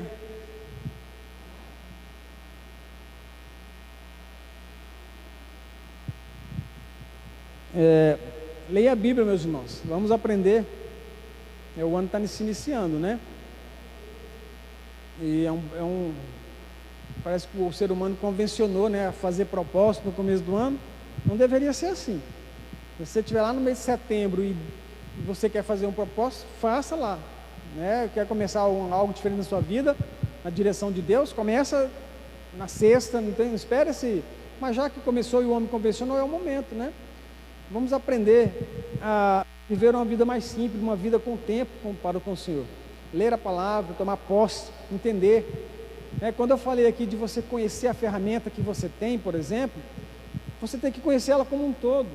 Muitas pessoas lá fora, elas não acreditam na Bíblia porque falam assim, né? Talvez você tenha ouvido, a Bíblia foi escrita por homens, por isso que eu não acredito, porque os homens são mentirosos, né? Às vezes as pessoas não sabem, e os crentes às vezes não sabem, quem foi que escreveu a Bíblia, como ela foi escrita, quantos autores ela teve, qual é o propósito, né? Como ela foi formada, enfim, é a teologia, porque às vezes a teologia é pregada como se fosse algo ruim, a teologia é algo bom. O bom fosse se todos nós fizéssemos teologia, porque teologia significa estudo de Deus. A teologia não foi criada para que o homem se ensoberbecer, eu sou teólogo, eu sou doutor em divindade, né? Porque esse é o título de quem faz o doutorado em teologia, o PhD, ele é doutor em divindade. A teologia não foi criada para o homem se ensoberbecer e se achar melhor do que os outros, não. Ela foi criada para que o homem entendesse, conhecesse mais de Deus, o propósito, as coisas. Então eu preciso conhecer, assim como é necessário lá o policial saber que na arma dele tem o retém do ferrolho, né? O que é isso? É importante você saber o que é a Bíblia, né? Como ela foi escrita, né? Você se aprofundar nesse texto, nessa história, né? Porque você vai entender que ela não foi criada por acaso, as pessoas que escreveram não ganharam nada em troca. Você vai mergulhar nesse mundo, isso vai te fortalecer na palavra também, vai aumentar até a tua fé, porque você vai entender que não foi um livro escrito por homens, simplesmente, não foi assim, do nada, amém? Então faça esse propósito na sua vida, mas é uma luta, tá? Se você tem que entrar nessa guerra, é uma luta você fazer isso, pensa que vai ser fácil, mas é possível, e depois vira hábito, depois você vai fazer as coisas, vai ser hábito na sua vida, amém? Vamos orar, meus irmãos, que vocês possam estar orando uns pelos outros, sempre que se lembrar, orem pelas pessoas enfermas, para que Deus possa, né, claro, acima de tudo fazer a vontade dEle, mas a gente sempre ora pela cura, né? A pessoa pode estar no último suspiro de vida, se a gente vai orar, a tendência nossa é sempre orar pela cura, né? Se Deus vai dar ou não, mas o nosso propósito é fazer isso. Então, vamos orar pelas pessoas que estão enfermas, ora pelo nosso pastor, pela irmã Carolina, né, pelas suas filhas também, porque Deus possa guardá-lo lá naquela cidade, os irmãos que você sabe que está viajando, ore. Vamos orar pelo Juliano, né, o colega do Adalto que está na UTI lá em Vilhena, tantas outras pessoas que talvez você saiba, seu vizinho, às vezes está precisando de uma oração, presente ele não aqui, mas constantemente, no dia a dia, o ano todo, amém?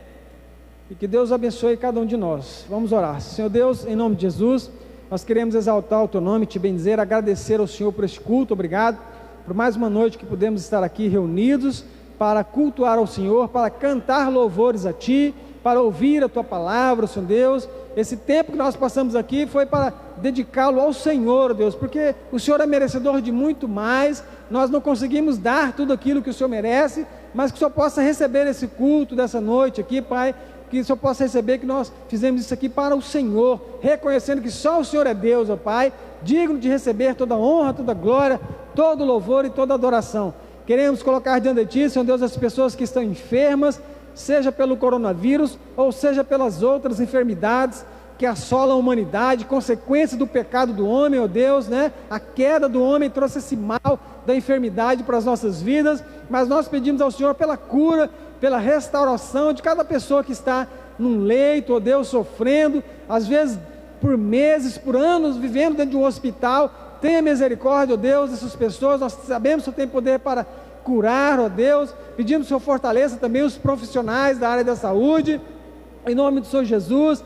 Deus, colocando diante de Ti o Juliano, que o Senhor possa fazer uma grande obra, um milagre ali na vida dele, de restauração. O Claudinei também, Senhor Deus, possa fazer uma grande obra, restaurar a vida dele ali naquela UTI, tirá-lo de lá, e que seja tudo para a honra e glória do Teu nome, que o Seu nome seja glorificado com isso, ó Deus, que o Senhor possa abençoar a nossa nação, o nosso país, ó Deus, nesse momento de pandemia que temos vivido, de desemprego, ó Deus, a economia desse jeito que está, que o Senhor possa abençoar as nossas autoridades, dar direção a eles, que eles possam governar com justiça, com retidão. Abençoa, prospera o teu povo, Senhor Deus, nessa terra. Abençoe o Brasil como um todo. E também nós pedimos pelas demais nações do mundo, ó Pai.